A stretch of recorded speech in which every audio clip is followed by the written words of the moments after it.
Hi, this is Wyrd. I had a little bit of time this morning, so I thought I'd do another video. My last video was about hedonism as a virtue, and I touched on how it is a virtue, and that like any virtue, that if you take it out of context and you practice it in isolation of all other virtues, it can become a bad thing. And that's true of any virtue. Anyways, that video got me thinking about it, and I decided I really wanted to do more videos about ethics and virtues, and I hope to discuss various virtues in numerous videos to come. But right now I thought it would be a good idea to talk about my understanding of ethics in general and what I consider my basis for that. Now, being a witch who practices mostly in a Germanic context, I tend to look at the Norse and other Germanic sources, the Anglo-Saxons, but mostly the Norse sources for understanding the world around me. For me, one of the biggest concepts and one of the most important concepts in the Norse context is the concept of Wyrd. Now that's Wyrd, spelled W-Y-R-D, for those of you who may not be familiar with the term. It gets tossed around a lot in the pagan community, and there's some good things said about it, and there's some okay things said about it, some things I don't always agree with.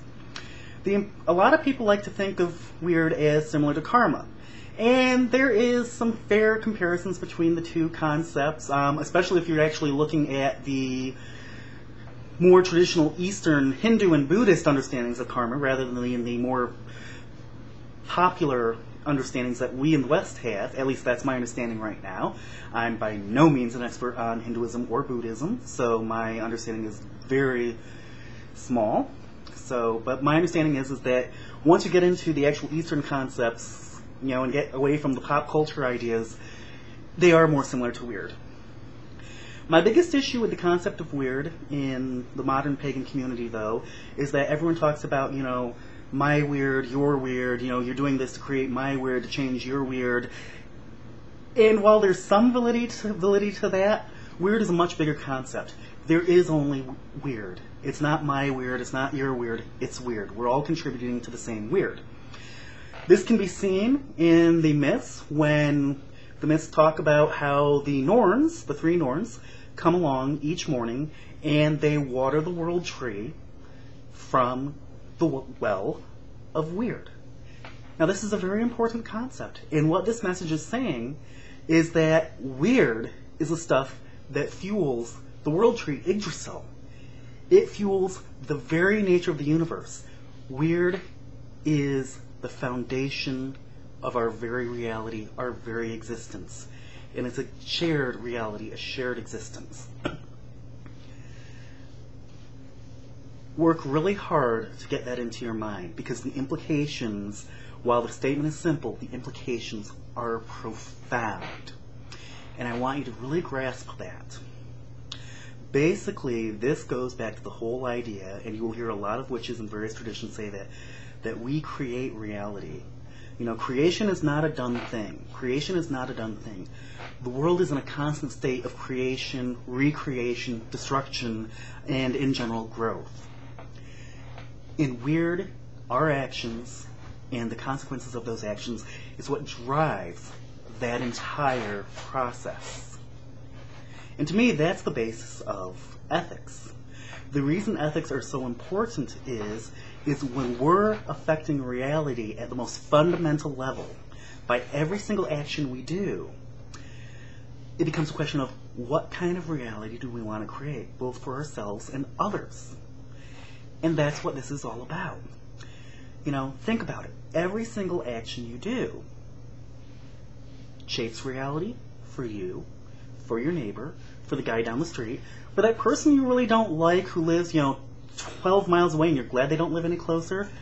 Your actions in the long run affect him because it shapes the reality that we all share. And that's why ethics are so important. And that's the basis of ethics. Now I talk about virtues a lot. There's a reason for that. It's my experience that there are certain virtues like compassion, love, courage, empathy, that are embodied by actions that make that reality a better place. They create a positive Wyrd effect on all of reality so that everybody's life is improved in one way or another. You know, my life is improved by my positive actions. Other people around me's lives are improved by positive actions. And that's the thing.